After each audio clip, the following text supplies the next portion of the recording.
Hello everyone and welcome to Worlds Cooldown presented by State Farm, where we're recapping today's quarterfinal series between the LPL's JD Gaming and Suning. I'm Dash, joined by Raz, Spawn, and Lyric to break it down. Lyric, I'm coming to you first. That was everything I think we could have wanted in a series, except for maybe a fifth game. Yeah, it was absolutely amazing. We saw some great team fights, amazing skirmishes coming out. We saw a lot of individual outplays coming in. I remember Bin GP Barrel in one game really stood out to me. And, you know, despite whatever Spawn may say in the future, I knew it all along. There it is. I get it in the caveats early. I like it because ultimately, Spawn, it was Suning that came out on top in 3-1 fashion. This is the series we were robbed of domestically. We get it on the world stage, and it's the LPL 3 seed that comes out on top of the two. Yeah, and this is one of the first times I've ever worked with Lyric, and I must say I'm a big fan of his work. I've been, following along all year, and he's brought a great coverage for the LPL. But as soon as an analyst starts a prompt with, my head is telling me JDG should win, but I'm going with my heart, that is a hedge and a half, and that is a JDG pick, if I have ever heard one. But credit to the man, apparently he did put it through in his pick'em, so you got to give him that one. Exactly. The money was where the mouth was when it comes to the pick'ems, and he will have the points to his name when it comes to that. Raz, get in here on this series because it was a wild one. Yeah, I did the patented flip-flop, basically, by Game 2's end. Because I knew this would... Oh, my God. I couldn't even say I thought this would be closer. I thought this would be a Game 5. I thought it would be a Game 5. I was wrong is what I'm saying, Spawn. Stop it. I was wrong, because Spawn, not only were the level ones better from the side of Suning, but I felt as though their overall team fighting was just a lot better in the terms of Huanfeng. I think Huanfeng had a much better performance than Loken. For me, that was probably the biggest difference in the series. Yeah, and I agree, because I think when we were talking about this game yesterday, and I just want everyone to cast their mind back 24 hours, better get pause right here, go pull up yesterday's VOD. Raz and Kobe sitting here telling me that this is another Spawn LGD tip, that this was never going to happen, that I do this all the time with LPL teams. But I did mention that these two AD carries will determine how this game goes, because they both just farm up for the team fights, and I said whichever AD carry out team fights should be able to carry their team to advantage. Now, Lucan is a very good team fighter, but today Huanfeng had just a career-defining day. Like, he will look back at this day when he's probably retired and hopefully has a world championship and some other accolades under his belt, and he will think, this was a day on the international stage where I just cemented my name in greatness. Game 1 started in the way that I think a number of people would have expected, with JD Gaming taking it, the only one that they would take in the series. Lyric, what was your assessment of Game 1 and the way it played out? Was this to expectation? It was a bit weird to me because the big defining thing was that we saw Bin pick the GP into the Renekton. He played the first 3 waves wrong, and he got absolutely clapped by Zoom. Zoom was up about 40 CS the whole game. Yagao was completely hard pressuring Angel in the mid lane on Zoe against Galio, and their bot lane was winning. So we saw Kanavi have 3 winning lanes. He was able to invade anywhere he wanted on the map, and it just gave JDG the start they needed to snowball this game.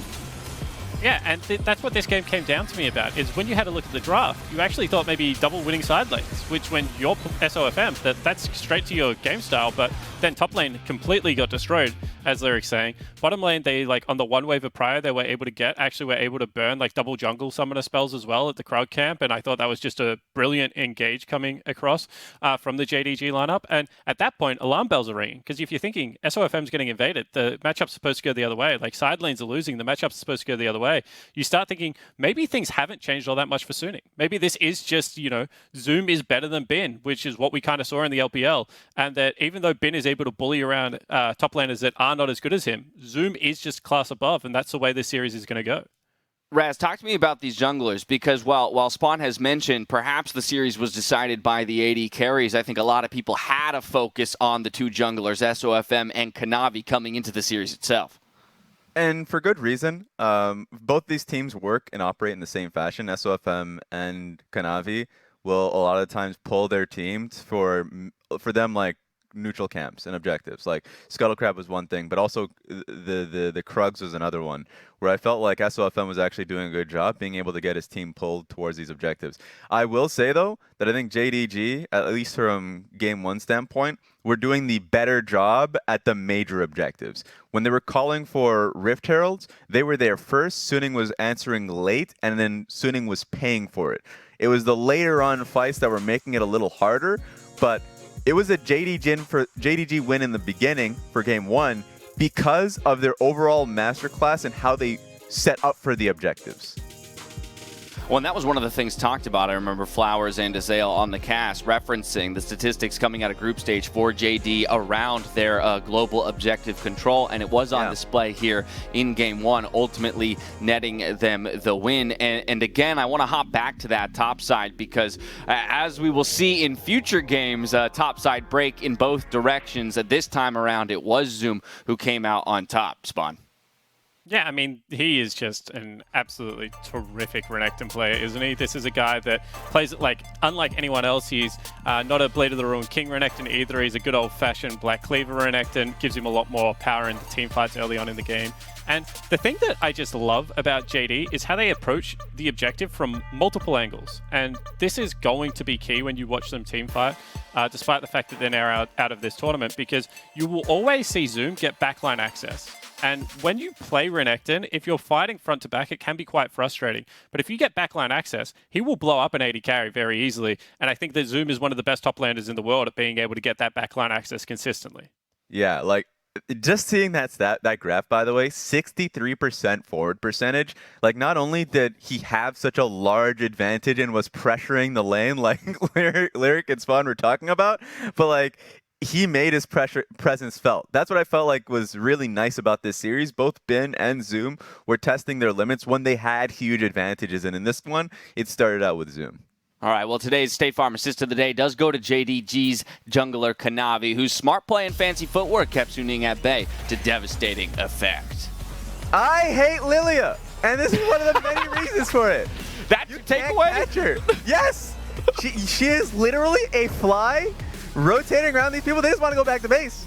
They just want to be able to defend. And JD used this opportunity that Kanavi was giving them to just hard push topside into a inner turret, an inhibitor. And what could they do? I was upset watching this live.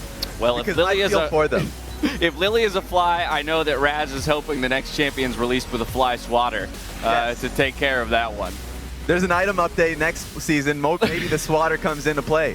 You know, Raz, the worst part of it, too, is it wasn't even only this play. There were so many times in these games today where Lilia was caught out of position every time, and she always got away with that movement speed by a sliver. And, yeah, I'm completely on the same side of this as Raz. This champion's too annoying. It's too annoying. It's too annoying. Too bad you got to deal with it, or teams have to figure out a way to deal with it as the World Championship rolls on. And from game one, we roll to game two, where Suning strikes back and ties the series at 1-1. A bit of a turn of the tides here, Spawn. Yeah, I mean, this game really was decided for me through the bot lane pressure that was there early on. There was just, I think, 2 or 3 repeat ganks down into the bottom lane by JD Gaming, but they weren't able to get much apart from summoner spells. Then it is actually Angel that gets the first rotation down there. You see the first blood with no summoner spells left available. It just becomes a little bit of a rolling snowball for the Suning bottom side. SwordArt in this game had some of the best banger engages, but also some of the weirdest clangers that I have ever seen. There were a couple of unforced errors from the man, but overall, he put up a very good performance. But Lyric, I want to keep talking about SwordArt because he is now a mainstay name on the international stage, but perhaps putting up his best performance in history now, years into his career. It's really interesting, too, because I feel like this split specifically, his role had to kind of change because we saw in Spring, Suning were an 11th place team. They couldn't play the meta. They were terrible at coordinating engages. And luckily the meta kind of swapped to carry junglers, carry tops, and a lot of engage on the AD carry. But SwordArt also changed his role to being more of a Mickey X type figure. I mean, a Hillsong type figure where he will go for a lot of crazy engages that honestly are kind of he's going to go and he's going to die, but he's willing to get the fight started, which pushes all the other members of Suning to go into the fight with him. And that's exactly what Suning needed. Yeah, he throws his body at the problem, and Raz, one of the beneficiaries of that is, of course, Huangfeng. We talk about maybe the player of the series here, and in terms of a young player who's stepping up and making a name for himself, Game 2 was the beginning of that.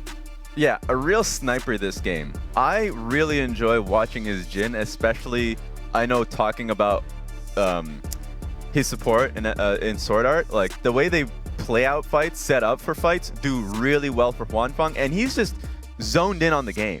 So being able to watch his Jhin play, I think, is a real treasure. I also just think that the comp that they had going into the JDG really allowed for him to thrive. Going into Lilia, Galio, like a lot of these mid to low range champions, you like being set up with Zoe, Jhin, Leona, and Graves makes it so you can always play in an arm's reach, and I thought he recognized that really well. Yeah, Raz, and one thing I really liked about what Huanfeng did was this game, it really also felt like he set up for his soul laners. I actually really feel like we need to highlight Bin and Angel this game, because Angel played out of his mind on the Zoe. He had so many great bubbles that were set up by those Jhin ultimates. And there's one barrel this game that blew my mind. I think it was the first Rift Herald fight top, where he just hits a single perfect barrel, which allowed for Huanfeng and SOFM to clean up the fight, because just like game 1, Suning were behind on the Herald setup again, but this time around they were actually able to take the fight with that barrel. Yeah, it did feel like in a number of instances it was individual play that opened up different mechanical plays for players like Huanfeng to pop off. I mean, 9-0-12 at the KDA at the end of that one. And you mentioned the Zoe there from Angel. The analyst desk following Game 2 immediately started talking about whether or not that pick alone would start warping draft and champion select because of Angel's performance. Now today, we have an entire team fight to prove that every second counts with Suning's coordination around that Rift Herald spawn. Yeah, and I mean, when you watch LPL teams brawl, generally it does come down to a second, but if you look at the sleep that is about to come out, if that was half a second earlier, you know, that bullet time shreds 2 members, but as you're talking about, Lyric, that barrel was insane. Picture perfect timing coming across from the gangplank. And we call this folding, other coaches call it other things, but as soon as your front line is running back at the same time as your back line, when you're playing something like Jhin or Gangplank and you have that separation, it becomes so much easier to teamfight. And I think what Lyric and Raz are describing is the ability for Huanfeng to be the last man in and really fight around the fold. And that just allowed him to have so much space in these fights. And as a Renekton, you have to be able to push the front line back. In this fight in particular, Zoom wasn't able to do that. And, you know, Suning just run away with it. Making every second count, of course, made possible by the Cisco network. I would have seen a Jhin in that position in the river in my solo queue game and been ready to hard flame when that fight goes awry. But luckily, the GP comes through, helps him out, and makes him look like a superstar off the back of that. And hey, speaking of GPs, let's talk about Game 3, because Suning took a pretty early lead here, but had a tougher job closing it out than maybe some would have expected. I want to start this off by saying this reminds me of the LPL finals, because a game can literally just be decided on the level 1 invade. This one is that game. No one wants to see, if you're in the enemy team, just tabbing a top lane GP starting off with a Sheen first. Like, that's just unbelievable to deal with. Look at that. He ran back the 40 CS lead that was built in Game 1, Lyric. 2.5K gold at 15 minutes. It's also just so sad to me, because when we came out of draft this game, I thought, okay, JDG had more tools to make things happen early, but I really like the comp Suning picked into JDG's champions. If they get on objectives first, it should be impossible for JDG to play this game. After that level 1 lead, I was like, well, okay, I don't even know what JDG could do now. Like, they need to pray to some sort of god and hope that this can come back. They need Suning to just walk into them. Like, for me, the biggest takeaway, the reason why JD felt really forced into fighting was because they didn't scale well this one. Like, they literally had a hard disadvantage from the top side of the map, and they could not essentially hold back and scale in this game, because the enemy team, I felt like, outscaled. So it was really difficult watching it just from this perspective, and just seeing that JD were just throwing Hail Marys from, as you can see in the replays, to at least find an angle back in. And I think scaling's one thing, but like kind of what Lyric was hinting at, it's like the way the comps play into each other. I think it was just really hard to fight from a deficit into the game playing Kindred, because like the kind of like idea is, right, you slingshot the Volley Bear and the Pantheon in, and once again you hope that the team fight becomes like kind of over a concentrated area.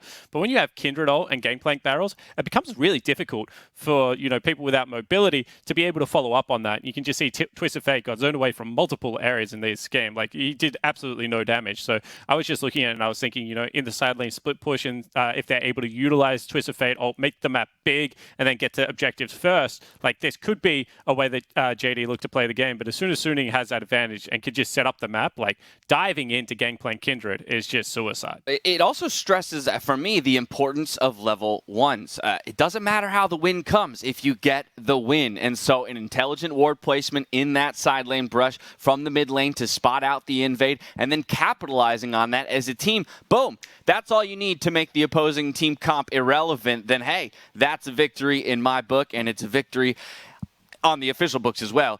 Lyric, before we go to break and say goodbye to you, I want to just get one last thought on the fact that Suning is qualifying through to the semifinals. A bit of a surprise to some, and how you think they might continue to level up and be a contender in this World Championship. I think it's going to be really interesting because Suning are a team who have improved from regular split to playoffs and now to Worlds. And it's like so obvious in the areas they've improved. Everyone is stepping up. I think it could be a bit rough in semifinals. You know, it depends on the match tomorrow. But if they go up against TS, we've said so many times, right? Suning are a team that rely on individual outplays. Well, sadly, you're going up against probably the best man-for-man roster in the world. Maybe if an upset happens and they face Fnatic, I feel like stylistically, that's great for Suning. Maybe we see a Suning that ends up in the final. And Lyric, before you go, I want to hit you with another question. I'm going to play host again. There we go. How good was Kanavi in the LPL? Just before I start the next segment after the break, like, can you just give me a quick spiel on how Kanavi had a season in the LPL? Man, I think, like, I actually need to walk back to spring because Kanavi was the first person, like, JG were the first team playing this style where you all in on jungle. They were picking Kindred way before it was meta. Kanavi was hard 1v5 in games. He looked absolutely amazing. And that's why, you know, this World has been kind of disappointing from Kanavi, but more JDG as a whole. But Kanavi was king of LPL. King of LPL. All right, well, Spawn is gunning after my job, so before he takes it, I'm going to toss us to a quick break. Lyric, thank you so much for joining us. That series delivered on every level that you suspected that it would. We're going to step away. On the other side, Mark Z will join us to finish up our review of the series and look ahead at the games to come. More Worlds Cooldown after this. Welcome back to Worlds Cooldown, presented by State Farm, where we're celebrating Suning's victory today, as well as the games to come. And we're also welcoming Mark Z onto the desk to help us break it down. Before we jump into Game 4, hit me with some of that brilliant analysis I've come to know you for, Mark Z, on the first 3 games.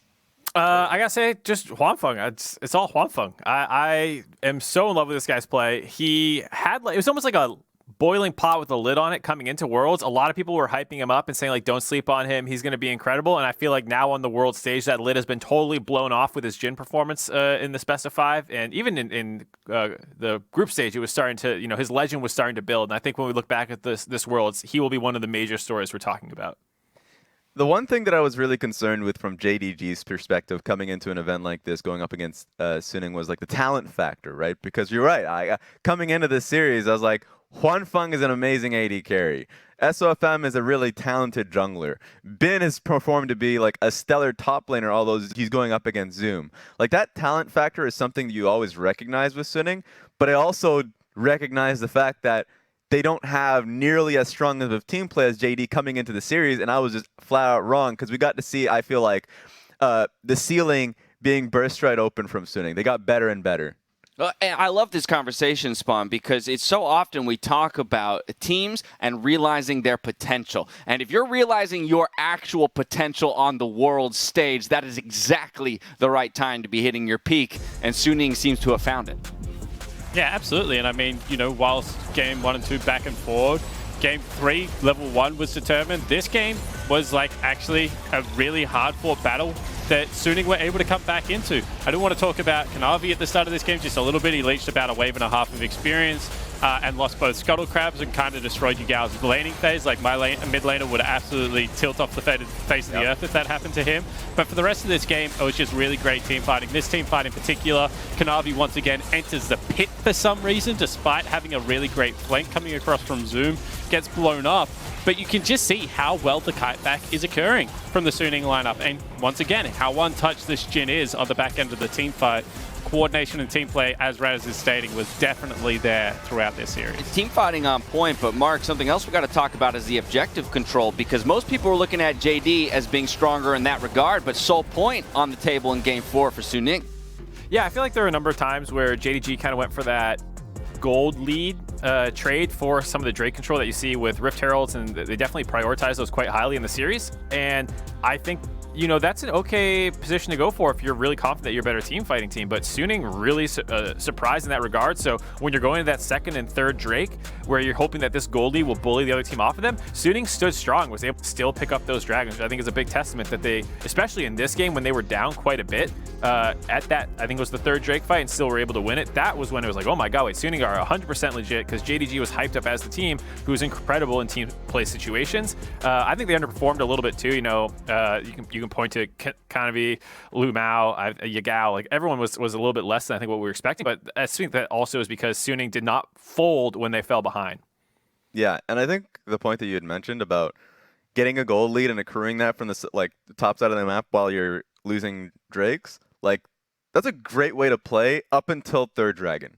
Like you must fight for third Drake. You cannot lose that. That's the risk you're taking, is ultimately saying, okay, we're a much stronger team. We're positioning ourselves for the team fight. But then if you just lose that fight and lose that Drake, suddenly like the game is no longer in your hand. So that for me is always the issue, is if you're trading sides of the map with your comp.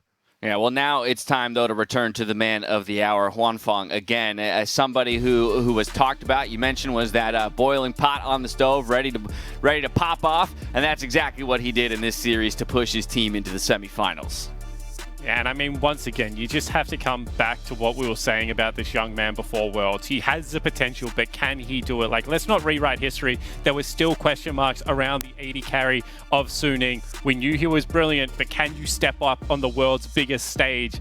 And boy, oh boy, has he done that so far. 704 damage per minute? That's nearly more impressive than the KDA at the moment.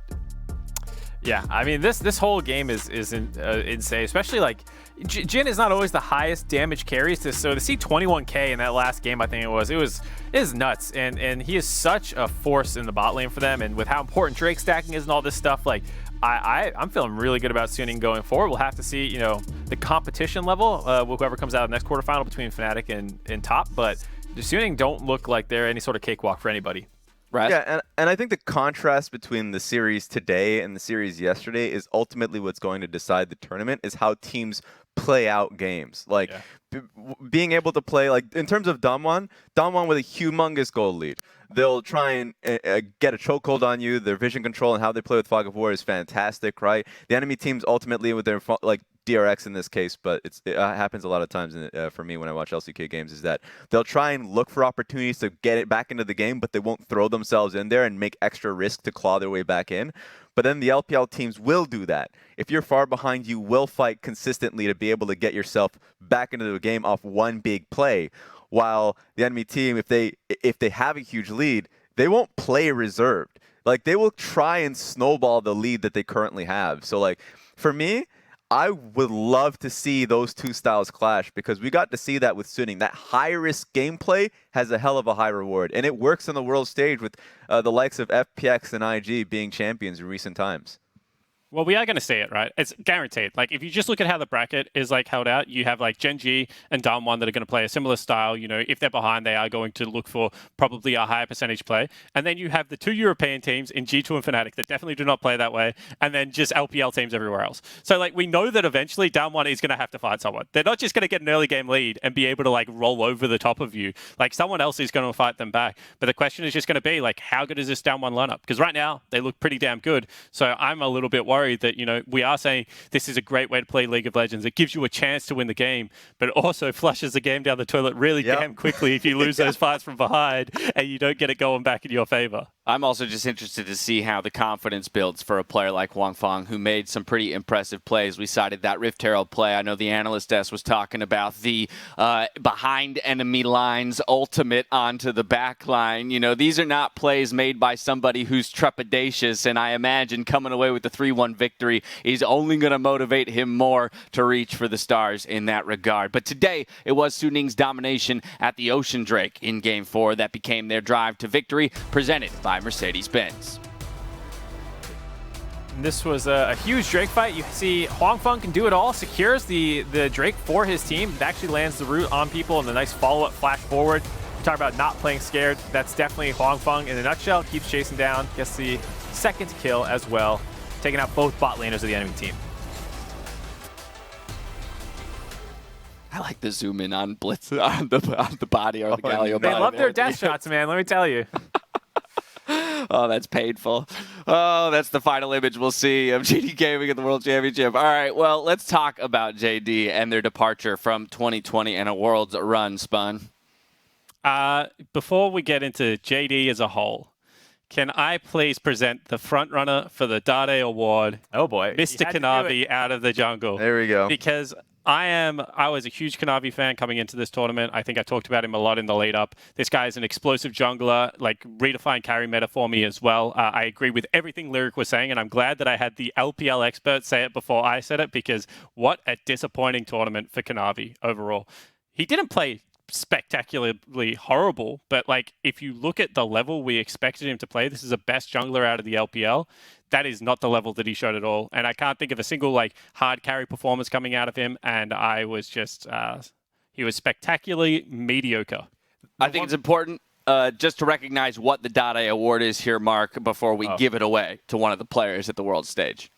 Yeah, the Dade Award is the kind of underperformance award, receives a lot of hype coming into the tournament and is unable to fulfill that hype. I think Kanavi is definitely the front runner right now. If somehow Top Esports lose against Fnatic, I think people are going to be looking at Knight unless he's like 1v9 still in that loss because his group stage wasn't super impressive. But I do want to give some credit to Zoom because we're talking about a lot of people coming in and underperforming on JDG. Zoom was still a monster in most of their games.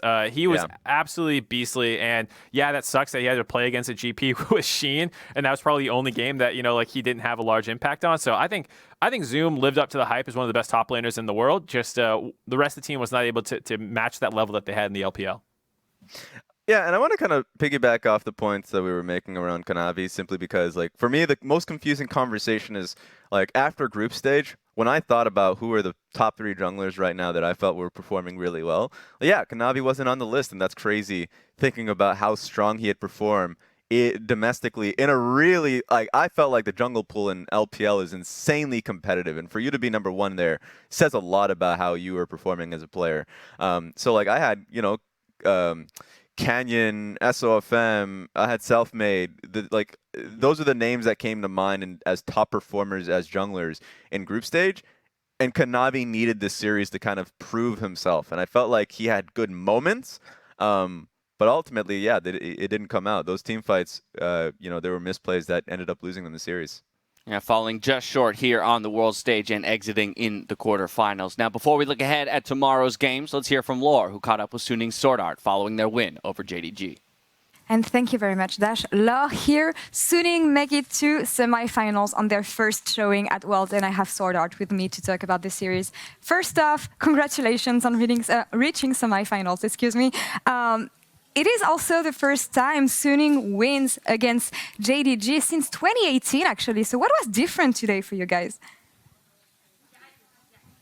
那首先恭喜你们是成功进入到了一个半决赛，这也是从18年开始是苏宁首次是打赢了京东，所以说那你觉得是为什么会有这样的不同呢？我觉得以前会打不赢京东，可能有一部分是我打的没有绿毛好吧，但我现在我也蛮常看他怎么打比赛的，所以只要我的节奏能跟绿毛五五开的话，我觉得我们就有机会赢这样子。I think for the previous matchup, the reason for we didn't manage to get the victory against JD Gaming is kind of I didn't manage to perform as well as Lumo's performance, but actually I learned a lot from him and I tried to learn from his performance. And if we have the similar performance, at least on the same level, I think we got the chance to grab the win. And you all performed super well here, but SwordArt, I remember during the group stage we talked about the fact that you're the veteran players within this lineup. You guided this player to their journey into Worlds. What is your take on their success so far? 那今天你们的表现毋庸置疑都是非常的好，而且我们之前有提到说你是算是带领着很多新人的选手一步步走到了这里。那你觉得是你们中间会怎么样的一个磨合呢？中间的磨合的话，最主要就是我想办法在比赛的时候保持冷静吧，因为可能大家也会有一些紧张之类的，然后我就想办法把我们整个队伍的稳定性做好的话，我觉得我们个人实力肯定是没有问题的。I think I try to keep calm in the games, and because if some other players on my teammates they make us a bit nervous, so I try to keep down. And I think in terms of the personal abilities, we are kind of very strong. Yeah, you're all super strong and on the same page here, but SwordArt, talking about you, this is actually the first time that you make it to semi-finals. You're one of the most experienced players here at Worlds, so tell me, how do you feel right now? 那这也是你个人首次进入到一个半决赛，你也是在这次世界赛上算是比较非常有经验的一位老将了。那你觉得你现在有什么样的一个感受呢？现在什么样的感受吗？就觉得今年运气特别好吧，跟到一群很棒的队友，然后感觉我们每个人都互相互补吧。就可能我经验比较好，然后他们操作更好这样子。我觉得就刚好是我们5个队的人吧。 I think in terms of myself, I think I'm super lucky this year. I'm able to meet all my teammates. I think I'm very experienced, but other teammates, they're really good at mechanics. So we are kind of like learn from each other. And the five of us, we are the right persons and we met each other. We are a very good team. Well, we will see you in semi-finals next week, but thank you very much for the interview. Congrats on reaching the next stage. And Wendy, thank you so much for the translation. Back to you guys. Thank you very much, Lore. Awaiting the winner of our next series, Fnatic versus Top Esports. I want to dive straight into it and discuss what lies ahead. Raz, coming to you first. Thoughts on the series overall? The next series, Fnatic first. I mean, for me, it's going to be a Top Esports victory. I feel like in terms of matchups, I'm excited about the top lane and jungle matchups. I think like if there's going to be a matchup that's going to matter a lot, it's going to be Karsa going up against Selfmade and seeing how Bwipo goes up against 369. Well, you mentioned that top lane. Let's start there because the LPL top laners are some to be feared when it comes to this tournament if today's series is any evidence of that. 369 versus Bwipo. I feel like Bwipo has definitely been a player that stepped up a lot for Fnatic in the group stage. He was really, really good in finding those aggressive opportunities to go in, comboing with Hylissang quite well.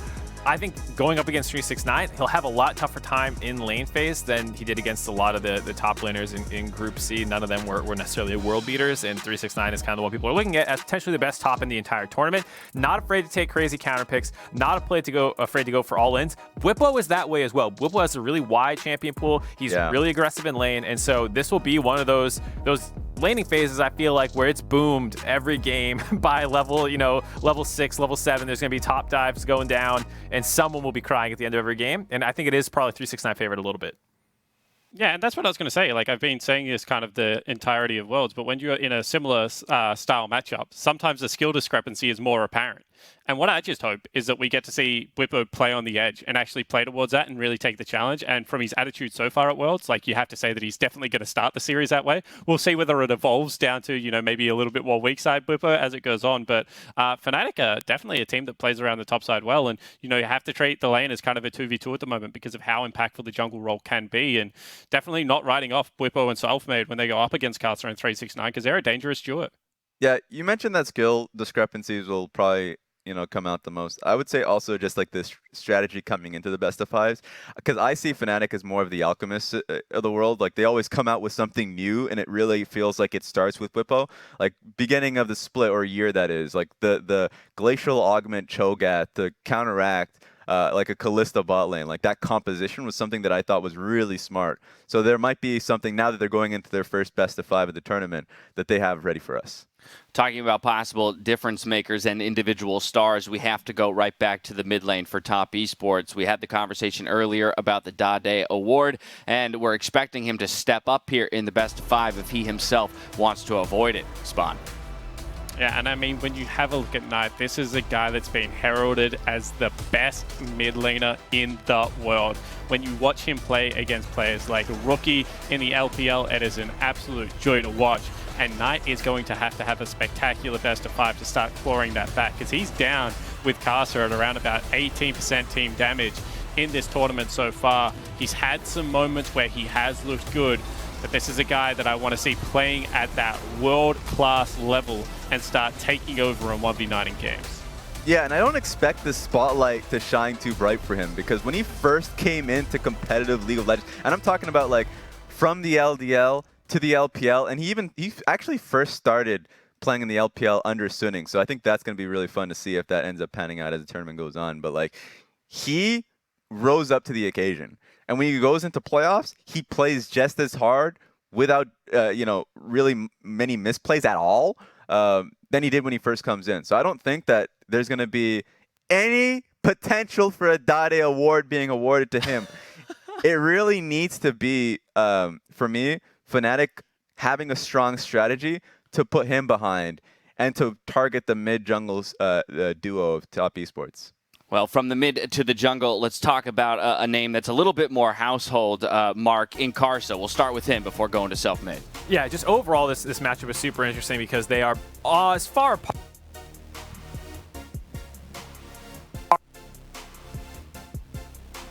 Power farming junglers. Karsa's still not quite that way. I mean, yes, he can play the Graves and some other stuff, but he's at home going to lanes and activating his laners to go and try and make plays happen.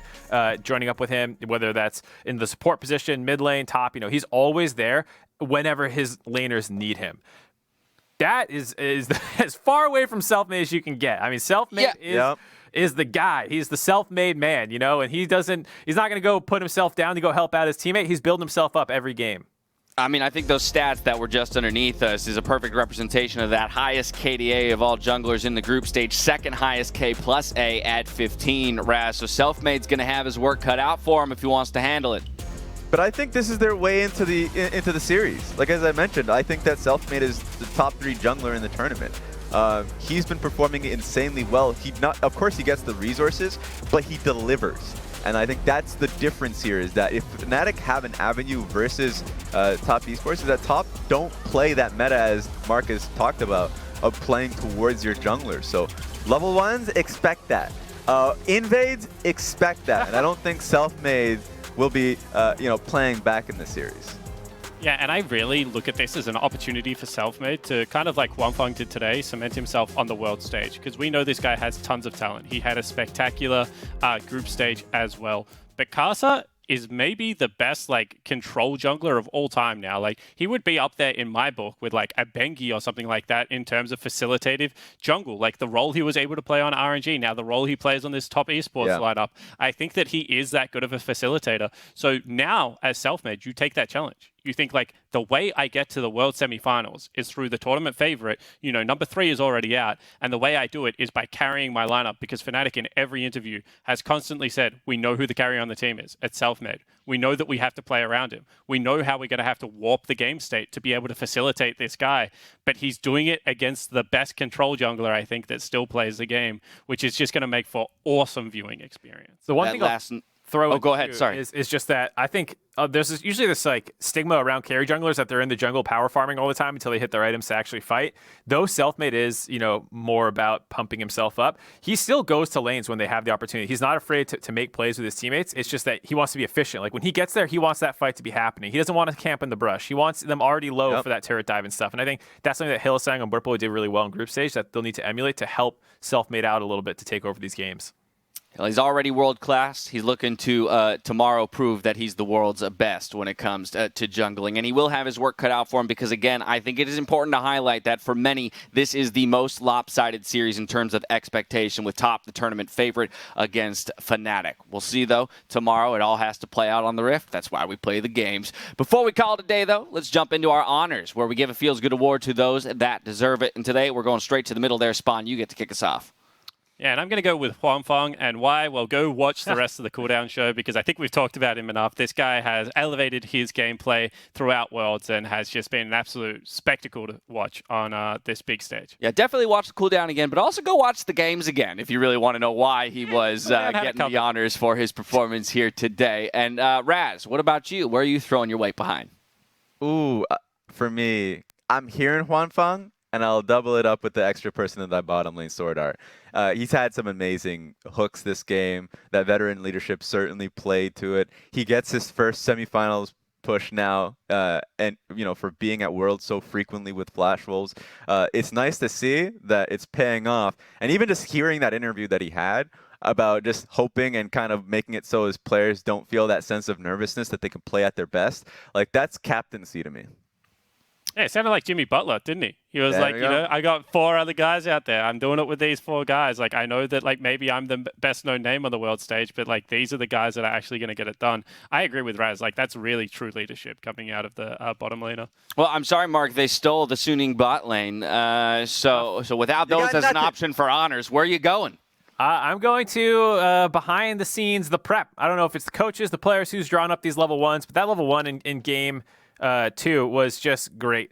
Or was it game 3? It was game 3. Excuse me. Game 3, yes. Yeah, with the GP and just being able to start with Sheen. I mean, it was the speed to lane, drop the ward down so you can see them there, and then they walked forward to bait the engage out of the enemy team so that they're right on top of the barrel that they hit over the wall. Like, all of that was just so beautiful. And this tournament, there's been a lot of great level 1s, and it feels a very snowbally meta where once you get a lead like that, it's very hard to come back in. And so, if you can get a W in a best of 5 off of a level 1, keep it up.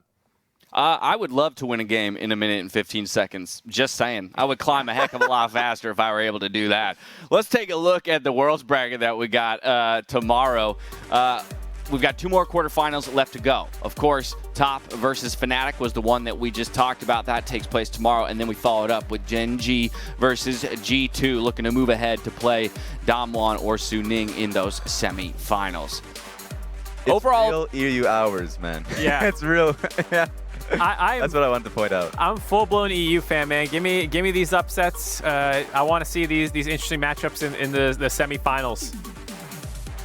I mean, already. Actually, is G2 versus Gen G? It's close. Upset? It's closer. I think it's like, I'm going to say G2 favored there. Like, I agree with you. I want to see some Europeans get through as well. And I actually think G2, they were in the conversation of, the 4th or 5th best team, depending on what their performance is going to be at Worlds. Well, you've already got JD gone. They're going to have to play down one to be able to get to that final. So I'm really looking forward to seeing what G2 can once again do on the world stage. Yeah, being upset by seed, maybe not by expectation, right? Yeah, I agree as well. I think G2, the only question I would ever have is the consistency. I know that's what EU fans have been crying about like all year long is G2, just play at your best, please. Because when they do, like especially in these best of 5s, they can take a Gen G. I actually also favored G2 over in that series. But the only question I would have is obviously Fnatic has to go leaps and bounds to go up against Top Esports, a tournament favorite. Well, and that's where I would say, for me personally, when I look at G2, I'm glad to say that, to me, they emulate a little bit more of a style like these LPL squads, where they will show the fight at any stage of the game, no matter what the state of the game is. They will fight tooth and nail and make sure that they're pushing their opposing team to the absolute limits. Whereas Fnatic, I feel like that one might be a little bit tougher to overcome what is, the mountain of Top Esports. Yeah, and I think just seeing Fnatic being able to take Gen G down once before, that you've seen them bleed. You can follow that blueprint. Yeah, Top did lose to FlyQuest as well, but I think Gen G looked a little bit more vulnerable in quarterfinals as well. Well, 2 more quarterfinal series left to go. Only 6 teams remain in the World Championship. That is going to do it for us here tonight. So for myself, the casters, and the entire remote broadcast crews from all around the world, thank you so much for watching, and we'll see you next time for more World.